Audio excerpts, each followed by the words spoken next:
in, but we'll get going just in the spirit of time. So it's a great pleasure to welcome Professor Florian Bischoff from Humboldt University in Berlin, who's actually here with us on an extended sabbatical. So he arrived sometime, I guess, mid to late August, and he's actually going to be here until sometime towards the end of December, I think. So Florian has been a long-standing collaborator of both myself and also Professor Ed Wood-Villev at Virginia Tech, who is part of the essential overall project that is called Madness. And it's a terrible name for a software package because you can't Google for it, right? It's such a common word, right? You'll find 80s ska bands, and I saw Madness playing ska in the 80s. They were great, but it's not what we do, unfortunately. They have much more fun, anyway.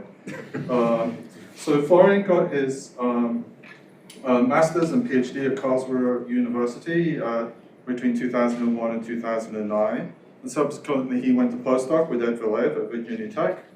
And then assumed his current position at Humboldt University, working with a variety of senior professors there. And Florian, it's a delight to have you here with us. And to everyone in the audience, there will be wine, beer, and cheese afterwards, so it'll be like a little social event, so there's no need to run off, you can stay. It's intended to be a social event. So Florian, thank you very much. Thank you for the kind introduction. Really happy to be here, and thank you for the invitation globally to be here for the sabbatical. And it's really nice to be out of my teaching duties and focusing on research, and generally being here in this really great environment. And so I will briefly introduce you to what I'm usually doing, which is quantum chemistry. And specifically, I'm doing method development, and I try to compute molecular properties accurately using the Multiresolution scheme, which is the basis of madness. And so my understanding is that not everybody is a quantum chemist here, so I will try to introduce you to what quantum chemistry is and what molecular properties are. Okay, on a very basic level, you have the world, and the world is made out of atoms and molecules and solids. And this is a molecule, for instance, and it consists of several atoms, and this is a caffeine molecule. It's an important molecule. And if you want to know how this molecule acts and what it does in your body, or what your body does to this molecule, so you might be interested in the properties. For instance, does it bind to certain other molecules in your body? How is it metabolized? How does it react with other molecules? What happens to it in your body? Or what does it do to your body? And for that, you need to compute these molecular properties like dipole moments, for instance, or reactivities, or something like this. This is another molecule. It's a pretty large one. This is a rather small one. This is a large one. This is hemoglobin, and it's responsible for bringing the oxygen from your lungs to your cells. And again, if you want to understand how that happens, you have to look at this molecule and understand how the binding happens, how it releases oxygen again. A lot of really interesting stuff, and you won't be able to solve these questions without looking at the molecules themselves. Some other examples, this is like northern lights. You can see in the northern, southern hemisphere, far up, close to the poles, and so these green lights in the sky in the night, where they come from. Or also if you go to something like materials design, I mean, materials are a molecule, usually, but you might have a surface, and you might want to deposit molecules on the surface and do some catalysis, for instance. Or you want to build a solar cell, and you want to tune the band gap or something like this. And for that, you also need to understand the properties of these materials. And sometimes there are also molecules involved, especially on the surface. So that's kind of what you want to do, what's interesting. And if you want to solve molecular properties, then you have to understand what the electrons are doing. So the molecules are made out of atoms are made out of a nucleus, and electrons are kind of orbit around them. And the simplest picture is this one, but probably you've seen before. It's a point-like nucleus here in the center. It's a charge plus Z, and you have the electrons are orbiting in these circles around it, and then you can push electrons from this orbit to the next orbit, and so on and so on. And it looks like a solar system, basically, and that's why it's called a planetary model. And so molecular properties are determined by understanding how the electrons move in this atom. And as you might guess, this is a little bit simplified. The question is, what are electrons really doing in molecules? It's not as simple as this. This is a famous quote by Molecule. If you really want to know what happens, you have to solve the Schrödinger equation. Schrödinger equation is an equation that determines the so-called wave function, and wave function is what determines everything you can know about small light particles. And then these nice orbits, circles here, then look a little bit messier here. These are the solutions of the pictorial solutions of the wave function of this atom. And what quantum chemistry does is we solve the molecular Schrödinger equation for the wave function, and once we have the wave function, then we can compute molecular properties. So that's how we go forward. So what is the Schrödinger equation? This is the Schrödinger equation. Here it's a differential equation, eigenvalue equation. Operator here, Hamilton operator H with a hat and eigenvalue, and this object is the wave function. It depends on all the particles that are involved in this molecule. It can be quite many. The operator that we have to solve is this object, and it's rather complicated. So if we have, for each particle, we have to have these three terms, differential equation operators, second order, and then a number of interaction terms, and all of them are singular. So you have charged particles, and you push charged particles on top of each other, they don't repel or attract each other, and it goes by the inverse distance, and so if you have zero distance, that will be an infinite amount of repulsion or attraction. For our caffeine molecule, which is a smaller molecule in the end, you have 102 electrons. That gives you 306 of these terms here, 24 nuclei, and that gives you 6,599 singularities in a 306-dimensional equation. So that's what you have to solve. And that's not simple, by and large. That's why we still do it, although the quantum chemistry idea is like 100 years old. But you're still fighting for it, and that's why you use supercomputers, essentially. This is one of the, just to give you an idea of how a wave function looks like. For the caffeine molecule, we have these 102 electrons. We can kind of break this wave function apart into 102 one-electron functions. And one of these 102 one-electron functions, we call them orbitals. I show you here, and this is basically where the electron could be, most likely will be. So this is sort of an envelope of high probability density where the electron can be. So this is one orbital or a simplified version of a wave function. And you do quantum chemistry, usually you have to go, to be accurate, you have to go along two axes. One is the so-called model. That says when you solve the Schrödinger equation, so you cannot solve it exactly, and you cannot solve for all the electrons at the same time. So what you do, you usually look at one electron at a time and treat all the others only in a mean field way. Or you can look at two electrons at a time and treat all the other electrons in a mean field way, or 3 and 4 and 5. And if you go up this ladder, so this is this axis here, this is mean field, one particle, these two are 2 particles, this is 3 particles, it will become more and more exact. The other axis, that's called the basis. So you have this wave function, it's an unknown function that you have to determine, and to determine it you have to represent it in some other known functions, and these other functions you call basis functions. And typically, you categorize them in this way of double zeta, triple zeta, quadruple zeta, quintuple zeta. So more and more functions that you provide to your solver that will determine this orbitals. The more function you will give, you will offer to your solution scheme, the more accurate your 1 or 2 or 3 particle wave function will be solved. If you exhaust the basis and exhaust the model, then you will have the exact result. If you don't, then you don't have the exact result, you will have an approximation to it.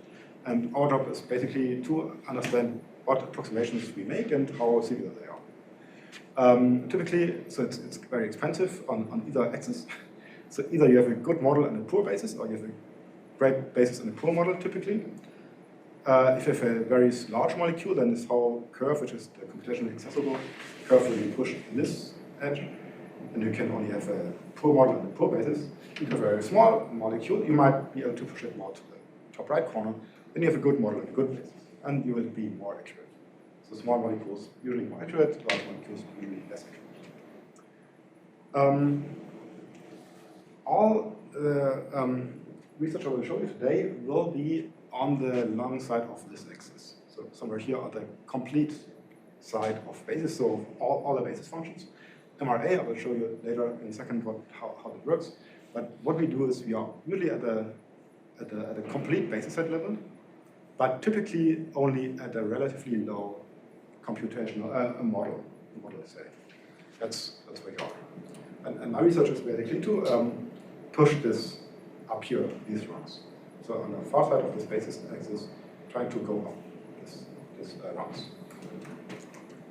So the last comment on accuracy. So you need to compute the energy, and from the energy you can compute all the other properties. You can derive them from there. And I showed you the Schrödinger equation is very complicated. And the question is how accurate you need to be. And so this is a big ship. It's Queen Mary 2. And it has 80,000 metric tons weight. And so I'm about 80 kilograms of weight. And what we do is usually we compute energies, we subtract them to get direction energies, something like this. And computing these energies and energy differences accurately means determining my weight by putting me on the ship, weighing the ship with me, then weighing the ship without me, taking the difference, and then stating clearly how heavy I am. That's more or less the accuracy that you need to achieve to be somehow predictive in your quantum calculations. Just to give you some idea of what you want to do. It's about a factor of a million. Okay. So that was the introductory part. Let's now give you some idea of multiresolution analysis. You might have heard that here in this setting. The idea is very simple. You have a molecule, it's a finite size. You can put it into a box which is large enough to hold a wave function in the molecule. Now you want to represent the wave function in this box. And what you do is you put in your box basis functions. In our case, we just put the polynomials. That's simple enough. And then we start either subdividing the boxes to have a more accurate representation of this wave function or wave function, whatever it is. Or we can increase the polynomial order. Both ways work. I'll give you this example. I want to represent the green curve, which is more or less a 1D orbital. And it's a third order polynomial in here, and I have one subdivision. On the right hand side, you see the red curve is the MRA representation of the green curve. You can see that it's here, it's fairly good. The blue curve is the pointwise error. On the left interval, it's really poor, and the red curve is not a faithful representation of the green curve. But despair not, we can subdivide our intervals again. And you can see if you subdivide the left one, you can reduce the error significantly. So on this interval, it's very small. Here, it's been small all the time. And the error is more or less encapsulated in this box. Note that we don't have to subdivide this right interval because it's already fairly accurate. We can continue after 5 subdivisions. We can make this blue curve, this error, pointwise error curve, basically flat to 0. And we have a good representation of the original green function. It's on top of the red curve. There's a tiny little wiggle exactly here. That's where the cusp is, this sharp feature, which we cannot represent at any time because our basis function are continuous and smooth, and the cusp is cuspy, and so we will never be able to remove this wiggle. But you can make it small and small and small. And I will show you later on that we can actually remove the cusp and then the key point here is that we subdivide adaptively. So we do not need to subdivide the whole interval. That would give something like 2 to the 5 subintervals, that's 32. But you only need to subdivide the error is large. So error large means L2 norm of this blue curve. And that gives us only 6 boxes instead of 32. That means that we can reduce the error significantly by still not having the data being exploding, data volume exploding. That's the kind of quality aspect. Technical slide, we have linear convergence with n is the subdivision. Each operation of functions being addition, subtraction, pointwise multiplication, differentiation, convolution, integration, whatever it is, will locally change the subdivision scheme, increase or decrease. So you might have deeper refinement or less deep refinements when you add or subtract or do something. Every function has its own basis, its own MRA structure. Everything I do is, nothing is usually exact. We do everything only up to a user-defined threshold. And this is the basis, so that's the genre polynomials here that is used as a basis in these boxes. Shifted and scaled, so that's normalized or normalized. Okay, so now the quantum chemistry part with MRA. This is a Schrödinger equation in a short notation, E psi equals E psi. Psi is the wave function, E is the energy, H is the Helmholtz operator. And so now we want to solve this. And so we start with the simple model. We break our n particle wave function into n one-particle wave functions, which is only three-dimensional. And you write it in this special way. T is the kinetic energy operator, which has these differential operators. Some potential term, which we multiply with the wave function. And that will give us the energy times the wave function.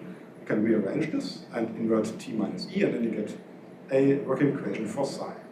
So you start with a guess for psi, you multiply with the potential term, you apply the inverse kinetic energy operator, and you get an update for your wave function.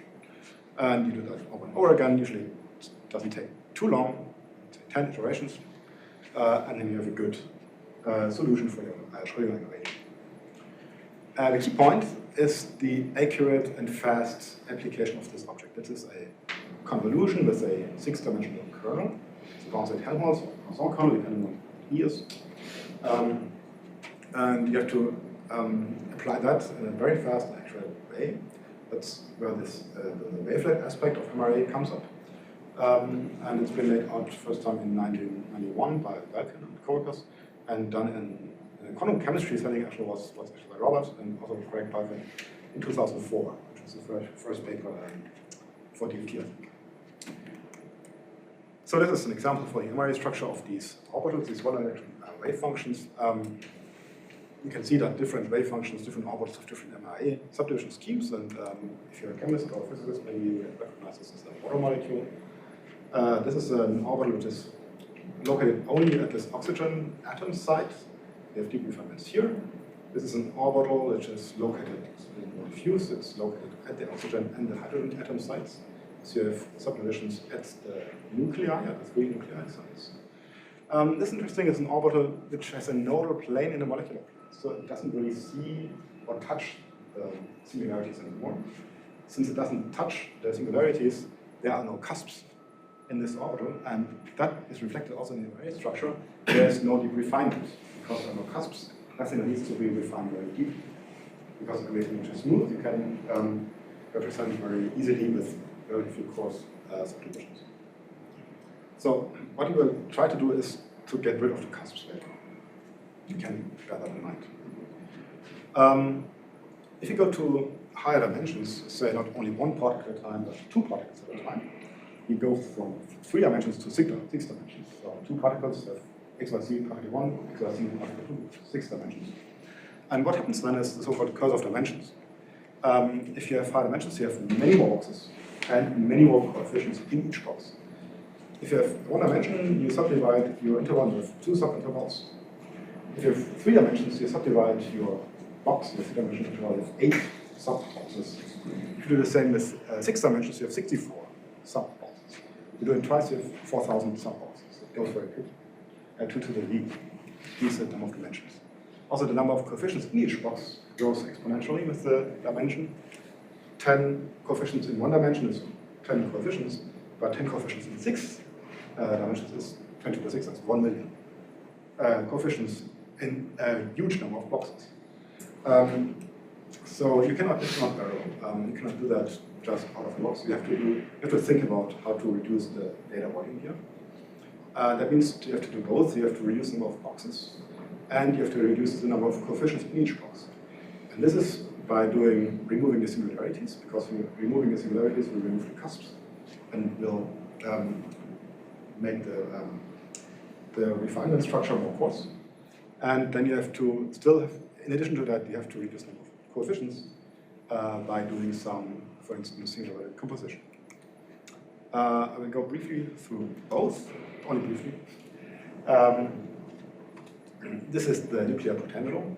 There's a nuclear charge and a distance. So this R1A gives you the distance between the electron and the nucleus. And if the distance is 0, then you have something like division by 0, which gives you which is not physical in the first place. However, this singularity will cause this cusp in the wave function. If you act on the wave function with a cusp, if you act on a wave function with a cusp with a differential operator, that will also give you an infinite amount of energy. It's a cusp. First derivative gives you a step function, second derivative gives you a delta function, basically. So what happens? You compute minus infinity here, and then you compute plus infinity in another term of your operator, and then you add both of them together, and then you expect something finite to come up. Finite and accurate. And that's obviously not going to work. So now there are different strategies to handle this. One is to smoothen out this singularity, and it's a good computational reason for that, but also some physical reasons. You can think of a finite nucleus model. Another option is that you say, okay, I stick with the point charge, and then instead of working on the singularity, I work on the wave function. So I say my wave function, this phi, is some Cosby part and some smooth part. So R is the Cosby part.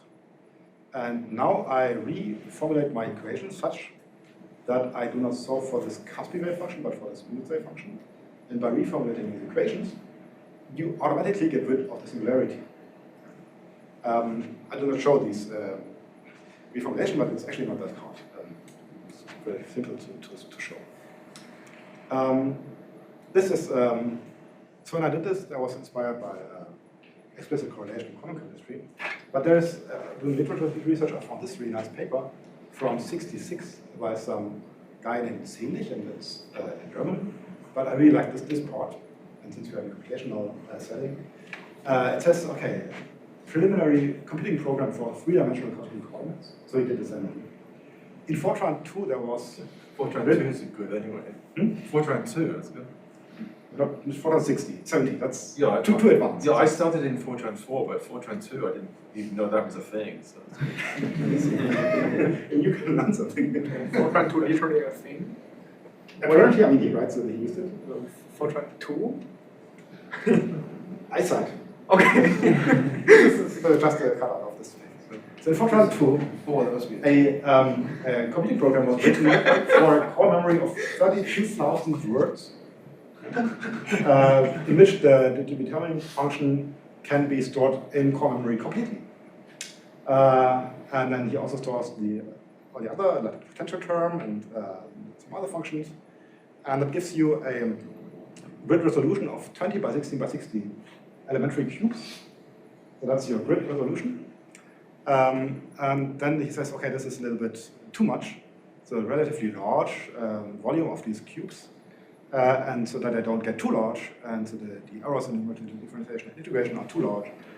We can only compute small molecules with high symmetry, and then he uses symmetry like the mirror planes x, y, z to reduce the number of points to 1/8 of the full molecule. And I really like this statement, and it's over 50 years old. That's the age of Fortran. Okay, just to give you an idea how it looks. I focused on this part. This is this factor that I use, this R factor with the cusp. So imagine here's the atom, and this is a cusp, so it looks like so.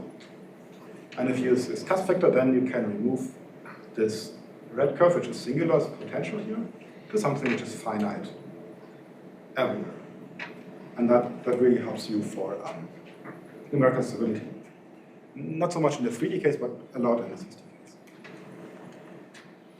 Okay, the other aspect is not only reduce the number of boxes, but reduce the number of coefficients in each box. Usually I don't talk so much about this part, but since this is one of my main projects being here, I want to at least give some ideas of what we are doing here. You have the tensor, these coefficients, you have to store them somehow, apparently, and you have to store them in a way that is A, memory efficient, and B, can be used in fast operations like addition, multiplication, contraction, whatever. And so I give you 4 examples. One is full rank tensors. Okay, you just have your full rank tensor and you store it as a full rank tensor, and it's nearly trivial. However, it's very high memory footprint. You can have fast matrix multiplies, but so it's a matrix, and it's a really huge matrix. It's in the end not very fast, even though it can use BLAS. You can very easily add 2 of these matrices, just element-wise operation, and we use this representation in like pointwise multiplications or wavelet compression. However, it's too trivial. What we usually use is the decomposed tensor.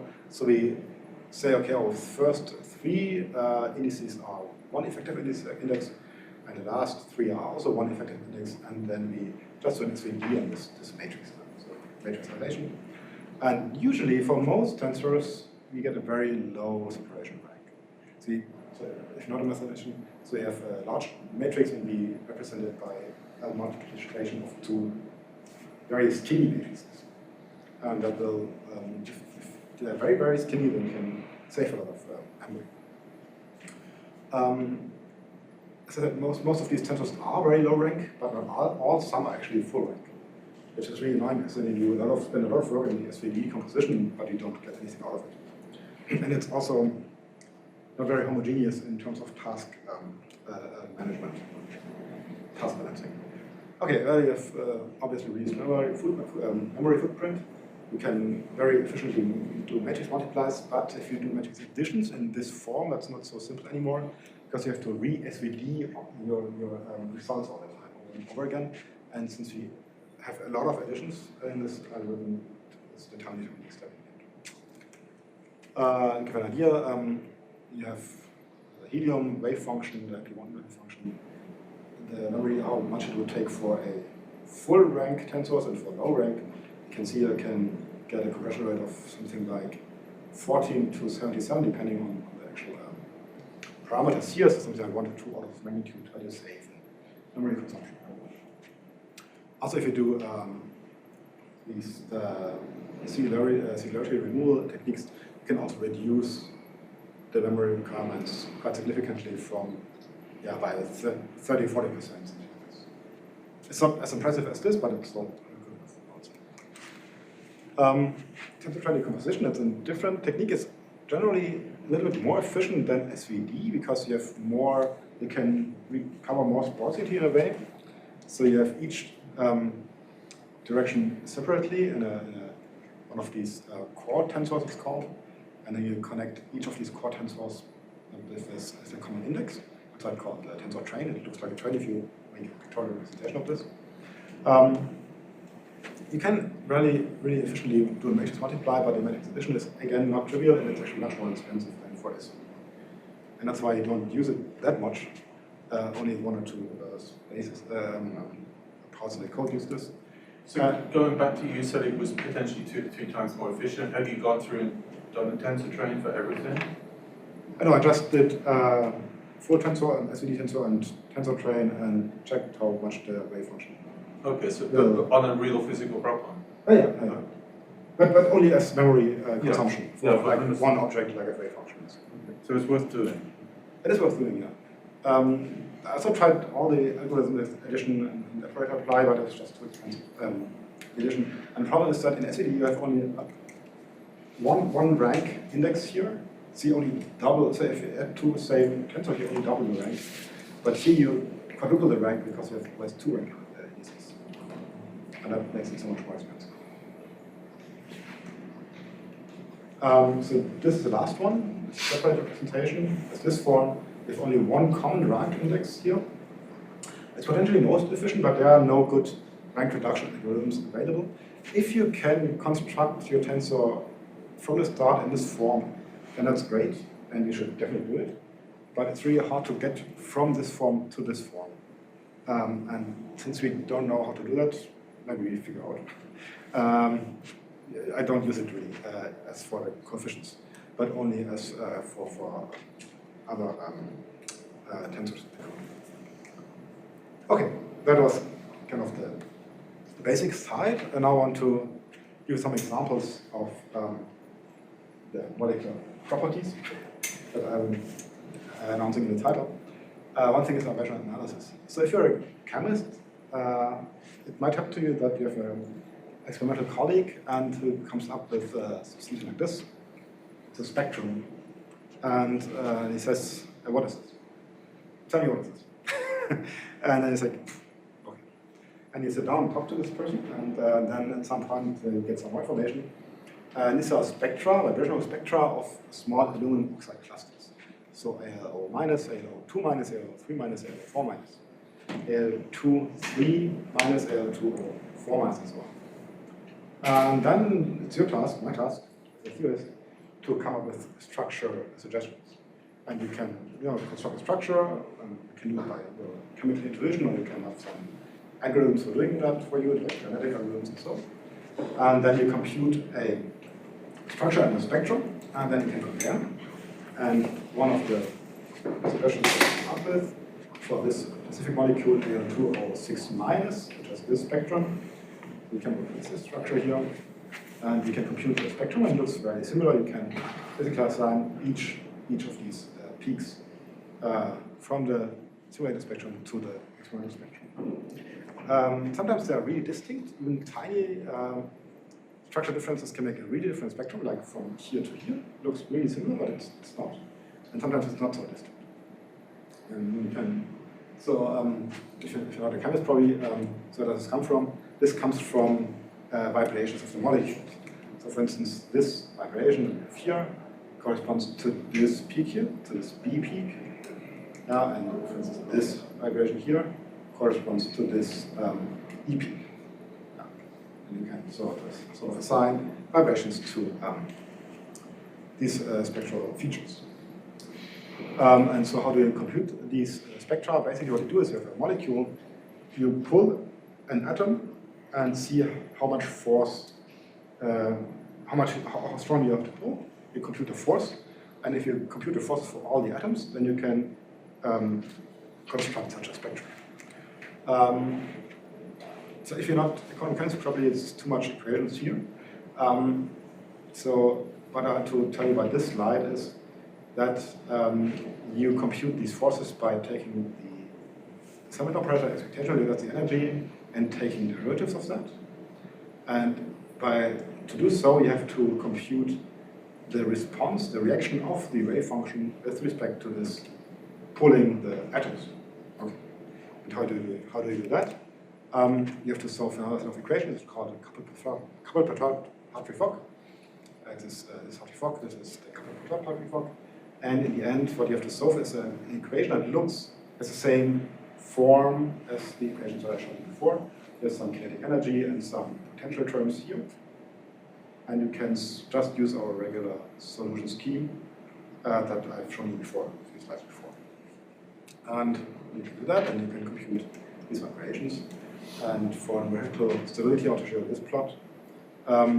This is the density of the molecules, so where are the electrons. You can see that this density changes a lot from 10 to the 3 or so to basically 0. This is a logarithmic plot. But the reaction of your molecule, of your wave function to this pulling of the atom, that's really horrible because it changes from plus 10 to the 3, the green, to minus 10 to the 3. So there's a phase change. This is a logarithmic plot, I just plotted minus signs. It's green. What are we looking at? So this is the perturbed density. So this is this object here. And let's curve that. Okay, and so on this plot, so if you now push on this, this is the oxygen atom of this oxygen molecule. And so if you push it to the right, then you have minus 10 to the 3. If you push it to the left, you have plus 10 to the 3. And you have a huge, it's basically it's a step function which spans 6 orders of magnitude. And it's not so simple to compute that. You have to be very accurate. You have very tight threshold for that. But you can do that. It's much more complicated with MRA than with the standard methods. But you can do that, and in the end you will get some very good results. It depends a little bit on the molecule and on the vibration. Again, many numbers. If you're not a quantum chemist, you will not get too much out of this, this chart. These are normal calculations and the errors. And these are our calculations, and can usually be more accurate, so like by a factor of 10 or so, compared to the normal calculations. If you have heavy atoms or if you have intermolecular motions, then it's a little bit harder to beat the normal calculations. It's just kind of a proof of accuracy. Okay, so you can go beyond this mean field model. You have this one particle, so 2 particles at a time, ideally. Again, some equations. Basic bottom line is you have to solve this equation now. Here you have this object is in a wave function, say you have a 2-particle wave function, there will be one wave function. It's a 6-dimensional object, and again you can reorder this equation in this form, and you have again this typical solution scheme that you had before. Now you have a big problem because if a 6-dimensional, you look at two particles at the same time, and the two particles are electrons that are charged, and they can hit each other, and you have an infinite amount of energy if they coalesce. And they don't coalesce only in one point in space, but in all points of space. They can meet each other everywhere.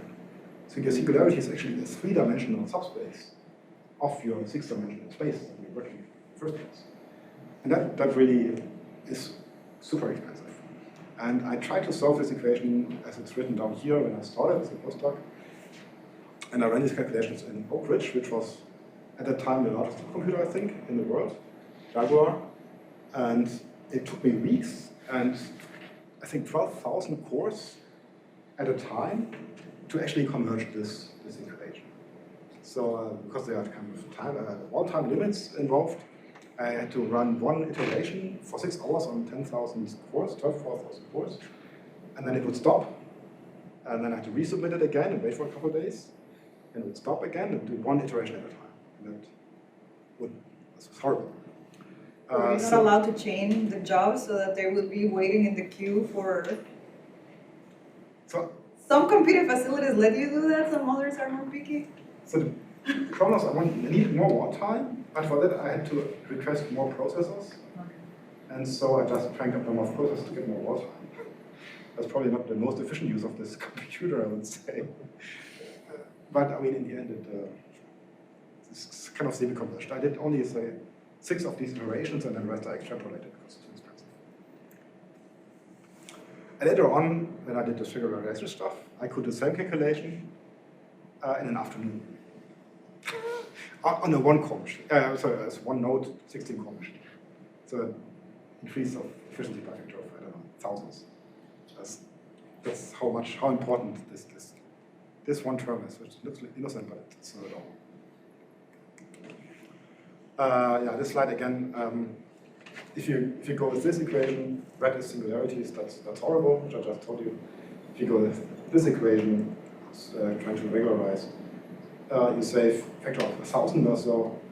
If you totally regularize everything which is in here, also the nuclear singularities, you might get another factor of, I don't know, 1.5 or so. That doesn't really matter that much, but this electron-electron singularity is really important. This is a movie, so this is, what I'm solving for is a 6-dimensional object. So if x, y, and z of electron 1, x, y, and z of electron 2. And this is a 2-dimensional slice of this 6-dimensional object. Electron 1, x, and y are these two axes. And component z of electron 1 is 0, so that's the molecular value. Here are the atoms, hydrogen, hydrogen, oxygen. And x and y component of electron 2 are this red bar, and z component of electron 2 is also 0. Now I can push this red bar, so the other electron, through the wave function of my first electron. And this is what you get. I can see how the other electron reacts on the first electron being pushed through this molecule. And here's a heap, and then it turns into a hole. Both actually are holes, so there's a phase change from here to here. So the other electron is pushed away. That's what's happening. In fact, this is the full wave function, which I did not compute. What I computed was only the regularized part, which is the right-hand side. Here, this is what I actually computed. You can see that this regularized part of the wave function, the one without a cusp, the interelectronic cusp, is much smoother and much easier to compute. And this is only what I reconstructed after I had computed this one. Same is true if you look at the MRA structure, the subdivision structure. Again, here's your other electron. You have again a 2-dimensional slice, x, y, plane. Here's the full wave function, and here's the regularized wave function. And the color code is now the separation rank, SVD rank. Here's 0, and here's 140, I think. Maximum rank is 155 in this case. And you can see that the full wave function is more refined and has way higher ranks than the regularized wave function, which is less refined and has lower ranks. So these two objectives that we had, reduce the number of boxes, reduce the number of coefficients per box, is definitely achieved here. And if I push the other electron through, you can see how the MRA structure changes, and also the ranks change. Yeah, good. Okay. Want to give you two other examples. This one will be, I'll try to go really quick. So the state calculations, you might calculate excited states of molecules. That's, for instance, important if you look at colors. So you have a blue color on this pen here. What happens is light falls into this pen, some light is absorbed, other light is reflected. The reflected light falls into your eye. There you will have an excitation of the retinal molecule in your eye, and that will trigger a signal response to your brain which says there is a blue color. So that's kind of the physiological meaning of excited states. This was all done, amongst other things, by a very bright student, Jakob Kottmann, who was also here in this institution a couple years ago, I think. Again, you can reformulate these equations in a way that is open. This is an example, ammonia molecule, excited states of the ammonia molecule. There are several excited states, first one, second one, third, and so on and so on. And you can see these standard basis sets, they're quite good. So there's no difference, they always give you some results.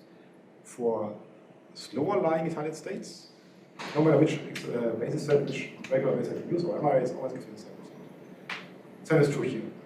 If you go to higher excited states, they are usually more diffuse, the electron goes farther away from the molecule, and then these normal basis sets, normal calculations have really issues, and they cannot really represent the shape of these excited states. You have to go to really large states, a really large basis set to get the correct result. While this MRA, which I told you is on the far side of this basis axis, it always gives you the right result. Because MRA, it places functions where they need to be. Yeah. So it's adaptive to the physical problem you have. And usually, so in quantum chemistry, you don't do that. You just place functions somewhere because you think they should be there. But that's not necessarily where they should be, just because you think it should be there. So this is really a nice example. You can also go to larger molecules. This is the retinal molecule, the one in your eye, which tells you that there's a pink pen. And if you go to these large molecules, you're not only more accurate, but they're actually even more fast. They're faster than doing normal calculations, basic calculations. Here's the computer time for doing excited state calculation on this object here. And MRA is a little bit smaller than the large basis set calculations. I can do the same in the 60 two-particle model. Again, MRA just gives you the correct result, while the other calculations really struggle and converge very slowly, just a little bit faster here, to the basis set limit, which is the correct result in this model. Okay, this is my last topic, and it's really new, and I'm excited. I have not done too many calculations yet, so I find it really cool. Strong magnetic fields. So what's a strong magnetic field?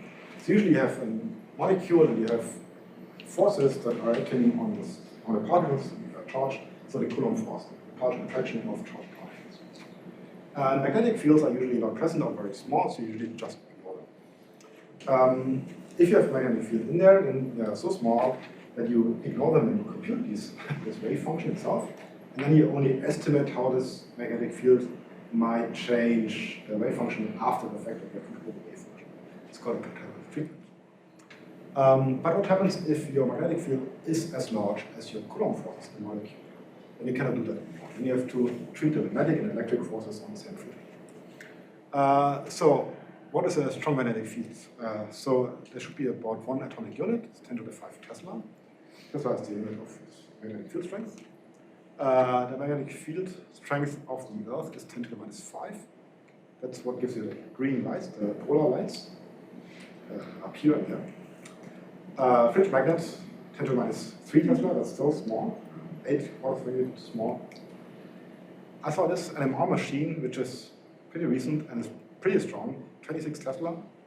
So if you have a pacemaker and you go anywhere near this machine, you will die. So don't. But still, this is orders of magnitude away from this radiation, which is You can look at a white dwarf. White dwarf is not this object, but this one. And it has it's 10 to the 5, so that's getting close enough. Yeah? So white dwarf is good enough. And you can have a neutron star, which is then definitely in the range of 1 atomic unit, so 10 to the 5. If you have a 10 to the 11 Tesla, then you can forget about the Coulomb forces. Forget about molecules. Yeah. Okay, so what happens now? Okay, I need to introduce one kind of basic chemical bonding theory. Sorry for that. MO theory. Imagine you have two hydrogen atoms. You have a nucleus and an electron, and you push them together. What happens? Well, the wave functions of the two electrons can either interfere constructively, then you get a bond, looks like so, or they interfere destructively, then you get something which is repulsive. This is attractive, and this is repulsive. And the two electrons, which chemists like to draw as arrows, you can put them either into this new bonding orbital, and you get a dissociation curve which looks like so. So this molecule will be somewhere here. This is the distance of the two atoms here. So this is good, and this is then dissociated. Or you can put at least one of the electrons in the anti-bonding orbital, and you have a purely repulsive curve. So this is basic MO theory. MO means molecular orbital theory. Now, remember this picture, and the next slide will have the same picture. Again, the same slide. Atom, atom, molecule, molecule, bonding, anti-bonding orbital. What happens if you put a magnetic field into the system? You can have it parallel to the axis, or perpendicular to the axis. If you put it parallel to the axis, so along this axis, all orbitals, atomic and molecular orbitals, all be destabilized a little bit. And if you destabilize everything, nothing is destabilized, nothing happens, more or less, to first approximation. However, if you put the magnetic field perpendicular to the axis, so on this side, what happens then is that the atomic and the binding orbital is destabilized, and the anti-bonding is less destabilized, so it's less repulsive. It's not pushing the atoms apart as strongly as it did before without magnetic.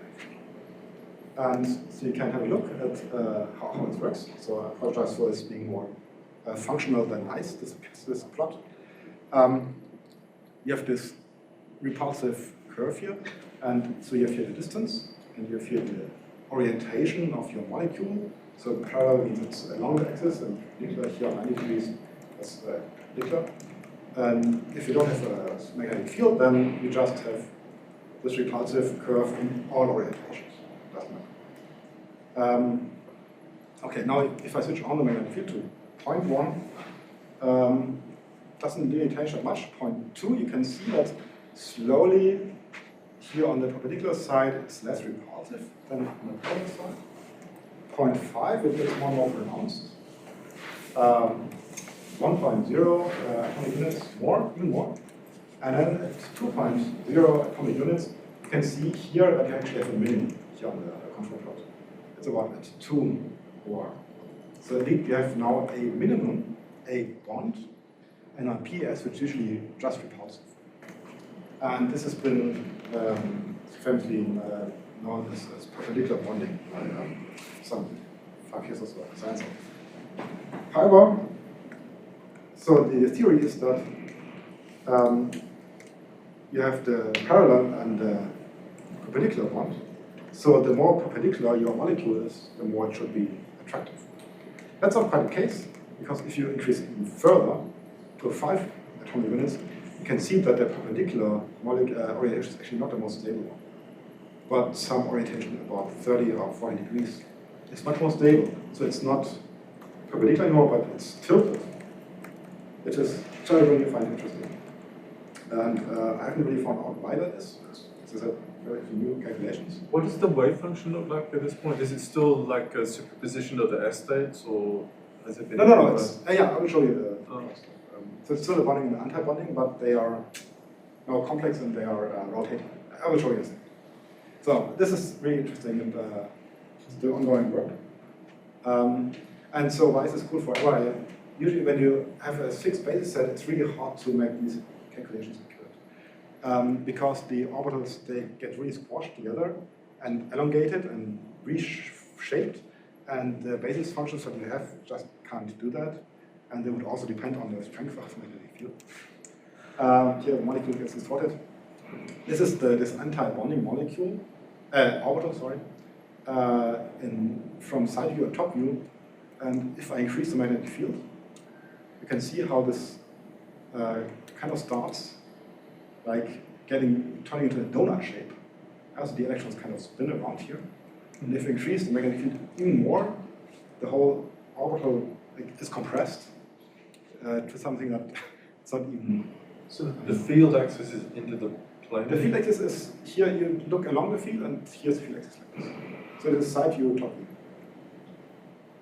And you can kind of maybe understand. So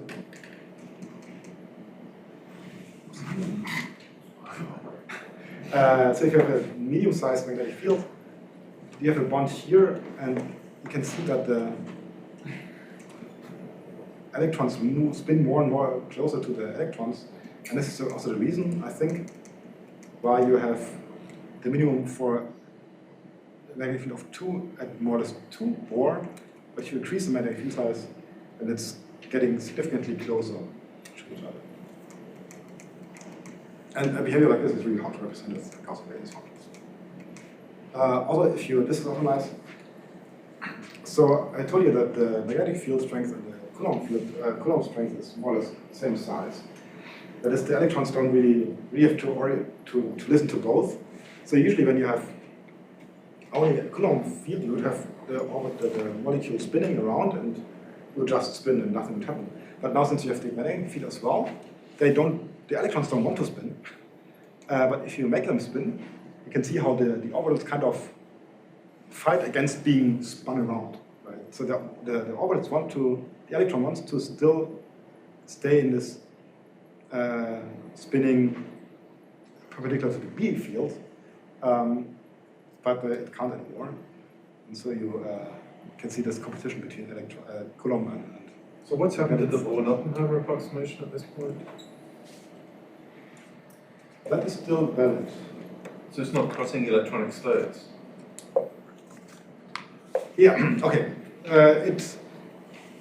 It does. So not in this case, but for instance here, this is an artifact from wrong state convergence. If you do the same thing for helium, I don't have the plots for helium. Very interesting, because you have an erratic crossing when you go from parallel to perpendicular orientation. And it's a very distinct, it goes really like, it's an erratic crossing, very distinct by orientation. So the rotational degree of freedom of the molecule might not be separable? No, yeah, it's now an internal degree of freedom. It's not an external degree. This, and the movie. And that is pretty much it. We can compute molecular properties accurately with MRA. It's unbiased. This is, I think, one of the key features of MRA, and it's controlled precision. You can do basically all the methods, all the models that you have in quantum chemistry. They might be expensive, but you can do them. You have to regularize. I didn't talk about this that much. You have intrinsically low scaling. In principle, it's much faster than normal calculations, but they are really expensive from the start. So they don't grow as badly as the basis calculations, but since they are so expensive in the first place, it's hard to reach a crossing point, but it's also not reason why I'm here. And you have real space behavior, which makes it really nice for educational purposes. Because it's much, in my opinion, much easier to work with these real space functions. You have an orbital you can work with it, you have a density you can work with it. You don't have some matrix representation of whatever you have. Something that's really, really appreciated. Yeah, that's it. I want to acknowledge Jakob, my grad student, who did a lot of work in the couple cluster part of this MRI stuff. Florian Müller, another grad student of mine. Robert, here, for being supportive and inviting me here, and this is where money comes from. So my stay here is also partially supported by you. So thank you very much, and if you have questions, please. Thank you. know my two guys know about multi-resolution, so maybe they've got some. I have a very basic question about MRA. So something that I didn't fully understand was I understood that the cusps are the problems. And I want to sort of isolate the cusps, and then you can do the approximation in the other area. But it looked like in the simple 2D case that you had very early, that you're sort of, every time you're trying to go do a finer resolution, you're just sort of cutting the space in half. And you mentioned in the n-dimensional case, you're also building sort of equal sized blocks of smaller values. But if you know where the cusp is, do you need to sort of equally cut up the space like that, or can you just isolate where the cusp is and then do the, you see what I'm getting at? So yeah, so usually what you do, you kind of isolate the cusp. You have to be a little bit careful that you don't have very deep refinement jumps. So that from refinement 10 to the refinement 2, also, that would probably break your stability. So you have to make sure that it goes gradually from 2, 3, 4, 5, 6, 7, and so on. Which is usually the case in molecular anyways. But we have had sometimes you could see that. So when you first do the first pass and you have a very coarse thing, you still have a pretty good idea of where the cusps are at that point, right? Right. So I know where the cusps are because it's my input and I feed to the program. Okay. And if it can happen that if you have a very large box and a very small molecule, that the refinement algorithm doesn't pick up cusps. Right. Or actually the potential in the first place. But then you can just say, okay, look further here because I know there's a cusp. Or a singularity. And you can provide that and it's pretty straightforward. Yeah, in 1D, you can do what you're asking fairly straightforwardly. Since that basis set is discontinuous, one of its touted virtues is its ability to represent cusps and discontinuities accurately, but it only really works in 1D. As soon as you go to many dimensions, then subspace. Yeah, something might not be quite lined up, and it's unless you have an adaptive mesh that where you're not refining in a square sense, where you've got triangles and stuff like that.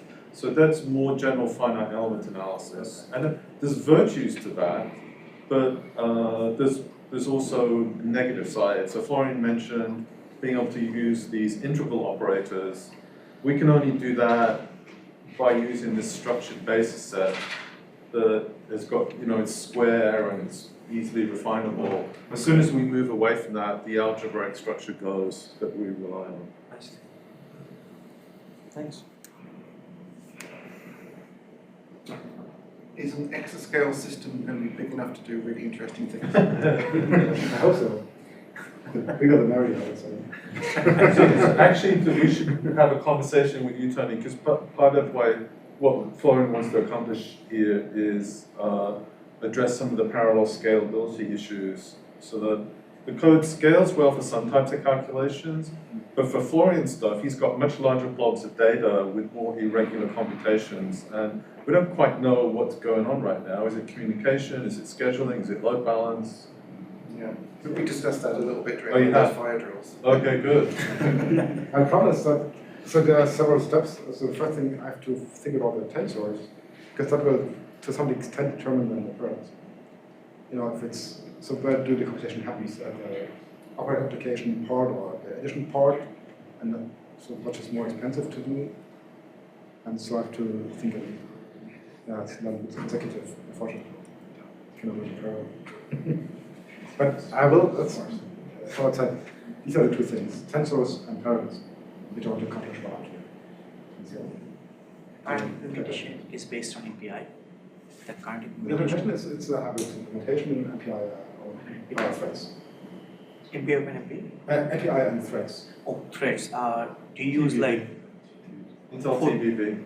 TBP?